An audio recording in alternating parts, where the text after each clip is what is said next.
के साथ पैनल तैयार है। गुड आफ्टरनून गावा सर, बताइए इस समय का trade. Good afternoon to you. इस समय का ट्रेड है शॉर्ट कवरिंग अप मूव वाला ट्रेड है हीरो मोटर्स। काफी गिरावट हुई है from 6000 zones to around 4000 zones. इतनी गिरावट पे बाउंस बैक की उम्मीद कर सकते हैं। ट्रेड कर रहा है 4135। स्टॉप होगा मेरे ख्याल से करीब 4115, ज्यादा नहीं तो करीब 20 रुपए का स्टॉप है। ऑन द अपसाइड टारगेट करीब 4200 के नजर आते हैं। Short covering up move hero Motors. ठीक है, हीरो मोटोकॉर्प गाबा सर के पिक। शिल्पा जी गुड आफ्टरनून, आप क्या पिक कर रही हैं आज के लिए? Good afternoon. मेरा भी पहला पिक हीरो मोटो ही था।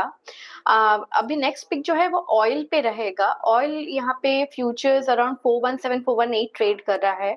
आप इसमें पार्टिसिपेट कीजिए। स्टॉप लॉस आप यहाँ पे 400 का मेंटेन कीजिए। थोड़ा फेब सीरीज में मुझे लगता है थोड़ा पोजिशनली भी होल्ड करेंगे तो यहाँ पे 445 से लेके 460 के जोन्स आ जाएंगे। SBTST अगर आप कर रहे हैं तो 430 तक के भी लेवल्स आप एक्सपेक्ट कर सकते हैं। ओके, ऑयल इंडिया ये हो गई शिल्पा जी की पिक इस समय। Sachin good afternoon. सचिन, आपने क्या पिक किया? Good afternoon ji, good afternoon Shreya and good afternoon to all the panelist. मुझे लग रहा है यहाँ पर एक टग ऑफ वॉर चल रहा है between IT and banks and वहाँ पर आईटी अभी भी थोड़ा सा वीक है। जिस तरीके से कोफोर्ज का स्ट्रक्चर अभी भी है, लगातार हमने चैनल पे इस पे शॉर्ट कॉल्स ही रिकमेंड किए। फिलहाल एक अच्छा सपोर्ट बन रहा था पिछले 2 दिनों से 8500 के आसपास, वो वापस इसने ब्रीच कर दिया है। एंड जिस तरीके से डेटा है, मुझे लग रहा है और थोड़ी से यहाँ पर स्लिपेजेस हो सकते हैं। सो कोफोर्ज के फरवरी के फ्यूचर्स में बिकवाली करने की सलाह होगी आपको।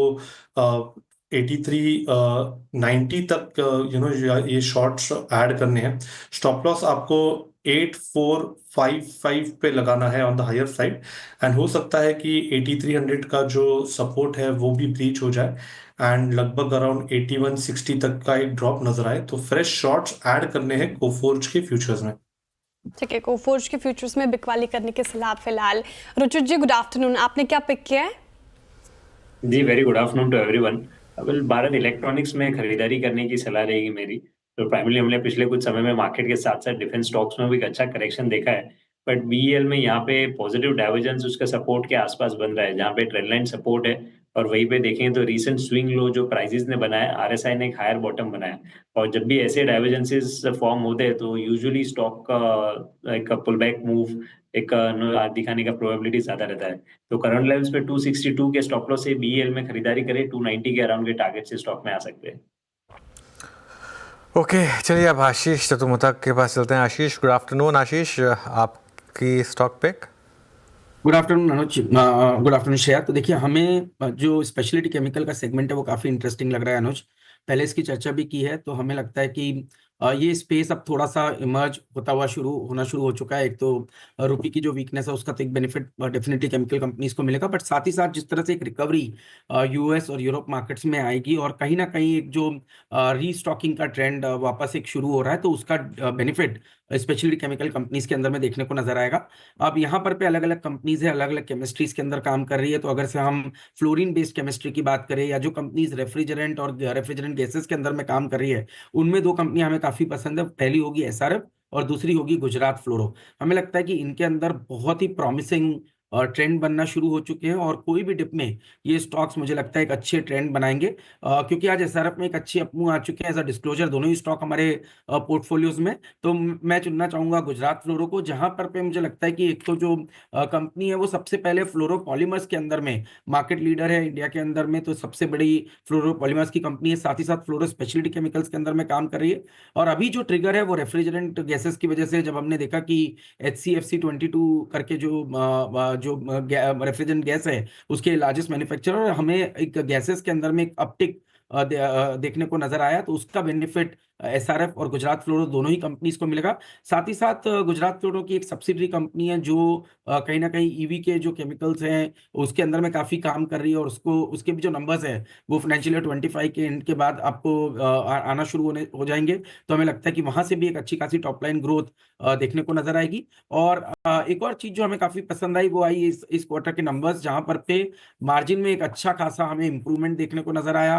प्रॉफिटेबिलिटी के टर्म्स में भी आप अगर से इसको दिसंबर के नंबर से देखें तो दिसंबर में जहां 80 करोड़ का प्रॉफिट आया था 2023 में, वो ये क्वार्टर में 126 करोड़ का प्रॉफिट आया, तो एक बहुत सिग्निफिकेंट जंप है। और टेक्निकली मेरा ये मानना है कि ये स्टॉक अब कहीं ना कहीं आप देखेंगे तो एक बहुत बढ़िया बेस स्टॉक 3400 के जोन पे बना चुका है। और ये लेवल पे अगर से स्टॉक होल्ड करता है तो मैं समझता हूँ 4200 4300 तक की अपसाइड गुजरात फ्लोरो के स्टॉक में देखने को नजर आ सकती है। अगेन डिस्क्लोजर के तौर पर एसआरएफ और गुजरात फ्लोरो ये दोनों ही स्टॉक हमारे पोर्टफोलियो एपेक्स पीएमएस में बने हुए हैं।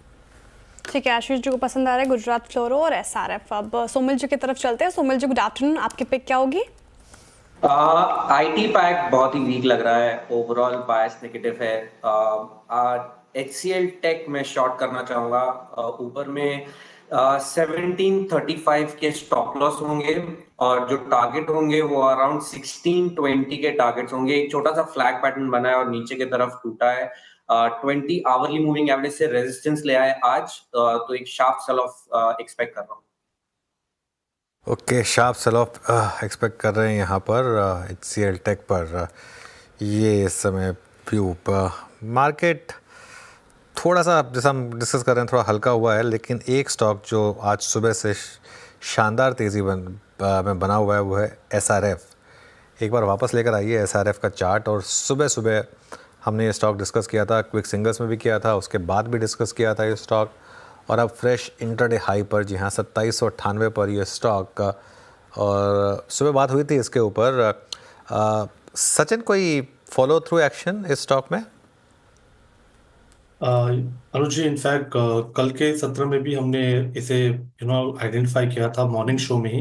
एंड जिस तरीके से वो प्लेस था एक ब्रेकआउट के लिए, वो ब्रेकआउट कल के सत्र में ही कंफर्म हो चुका था। लगभग 4 सालों के कंसोलिडेशन पैटर्न का ब्रेकआउट है, प्लस जो फॉलो थ्रू एक्शन है वो भी काफी स्ट्रांग है। तो मुझे लग रहा है यहाँ पर जब भी गिरावट हो, अभी अक्यूमुलेट करने का ही मौका होगा। इमीडिएट बेसिस में भी मुझे लग रहा है कि ये जो ऑनगोइंग मोमेंटम है वो लगभग अराउंड 2880 तक एक्सटेंड होना चाहिए। हो सकता है कि अगले कुछ हफ्तों में पोस्ट द इवेंट ये स्टॉक 3100 के लेवल्स को भी पार कर दे। तो यहाँ पर डेफिनेटली इसे बाय ऑन डिक्लाइंस में ही रखना है। अगर थोड़ी सी भी गिरावट आती है तो यहाँ पर पोजीशंस और ऐड करने की सलाह होगी। स्टॉप लॉस आपको यहाँ पे लगभग अराउंड 2720 पे लगाना है on a closing basis. Okay, अच्छा, ये आशीष चतुर्मोता ने पिक किया था from the fundamental side as well. लेकिन आशीष, इसमें ऐसा बदला क्या है जो पिछले कुछ दिनों में जिस तरीके के मूव्स हमने देखने शुरू किए हैं SRF में?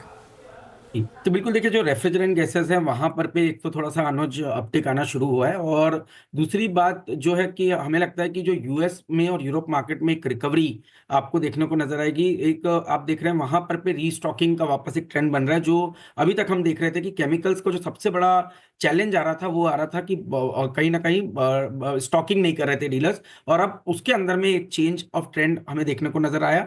तो क्योंकि ये इकोनॉमी का रिकवरी होगी और रीस्टॉकिंग होगी, तो वो एक पॉजिटिव ट्रेंड है। दूसरी बात, स्टॉक्स ने काफी लंबे समय से साइकिल खराब रही, तो जनरली जब एक कमोडिटी साइकिल कुछ एक एक्सटेंडेड पीरियड तक खराब होती है तो एक रिकवरी की एक्सपेक्टेशन रहती है, और वैल्यूएशन की कंफर्ट भी यहाँ पर पे है। और अभी आपने देखा रेफ्रिजरेंट गैसेस में एक अपटिक आई, तो ये 3 ट्रिगर की वजह से मुझे लगता है कि ये पूरे स्पेस में एक अच्छा इंटरेस्ट बना। और एक और स्टॉक जिसकी मैं चर्चा करना चाहूंगा, एमी ऑर्गेनिक्स, हमने कई बार आपके चैनल पे इसकी बात भी की, उसके नंबर भी बहुत ही बेहतरीन आए। तो ये क्या होता है कि जब एक ट्रेंड पकड़ता है किसी स्पेस के अंदर में, जैसे केमिकल स्पेस के अंदर में, अगर से 3-4 अच्छी कंपनियों के रिजल्ट आना शुरू हो गए तो मार्केट उसको कहीं ना कहीं पॉजिटिवली देखना शुरू करता है और लीडर्स के अंदर अपनी पोजीशंस को बनाना शुरू कर देता है। बिल्कुल, SRF में अच्छा मूव।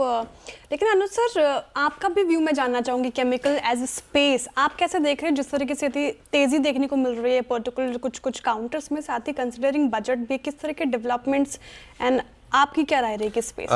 श्रेया, आई थिंक पिछले महीने हमने जब जोशी जी से बात कर रहे थे हम, तब एक निकल कर व्यू आ रहा था कि स्टॉक्स ने कुछ हद तक बॉटम बना दिया है, और उसके साइंस तब मिले थे जब खराब खबरों पर भी स्टॉक्स ने गिरना बंद कर दिया था। और आई थिंक SRF ने बहुत स्ट्रॉन्ग रिएक्शन दिखाया था जब वो रेफ्रिजरेंट वाली न्यूज़ आई थी। उसके बाद 3-4 दिन का कंसोलिडेशन हुआ, फिर कल गुजरात फ्लोरो ने बोला कि और प्राइस यहाँ से हाइक होंगे, खुद के SRF के नंबर अच्छे लगे। देखिए ये जो स्टॉक्स है ना, ये इसी तरीके से चलते हैं। इसमें एक बार मूव आना शुरू होता है तो वो इसी तरीके से आता है। दिक्कत क्या है, इन स्टॉक्स का जो बिहेवियर वो कब चेंज हो जाए ये नहीं पता चलता है। लेकिन अभी के लिए तो मुझे लग रहा है कि इसमें ना पूरी स्पेस में मुझे लग रहा है कि अच्छा मूव आ रहा है। लेकिन इसको प्ले करने का अप्रोच पता है क्या है, as a basket approach, because आप कभी एक स्पेसिफिक स्टॉक नहीं पिक कर पाएंगे। किसी दिन SRF चलता है, किसी दिन नवीन चलता है, किसी दिन दीपक चलता है, किसी दिन आरती, ये सब चीज़ें होती रहती हैं। तो इसके लिए आपको पोर्टफोलियो अप्रोच लेनी होगी। अच्छा, मीनवाइल अदानी एंटरप्राइजेस के नंबर्स भी आ रहे हैं। अदानी पोर्ट्स के बाद अदानी एंटरप्राइजेस पहला नंबर काफ़ी ख़राब था, नेट प्रॉफिट वाला नंबर, और उसके बाद स्टॉक में एक अच्छी खासी डिक्लाइन आपको देखने को मिली। ये आएगा आपकी स्क्रीन पर वो नंबर। मुनाफा 1888 करोड़ से घटकर 58 करोड़ पर आया। 4% स्टॉक नीचे इस समय आपको ट्रेड करता हुआ दिखाई देगा। इनकम भी घटी है, 25,000 करोड़ से घटकर 22,848 करोड़ पर आई। तो अदानी एंटरप्राइज, तो आज अदानी ग्रुप के लिए अच्छा दिन नहीं है वैसे। इवन अदानी पोर्ट्स ये भी काफ़ी गिरा था, एबिटा भी गिरा है, 3200 करोड़ से घटकर 3070 करोड़ के करीब आया है एबिटा। तो ये इस समय आज के कुछ स्टॉक रिएक्शंस। चलिए अब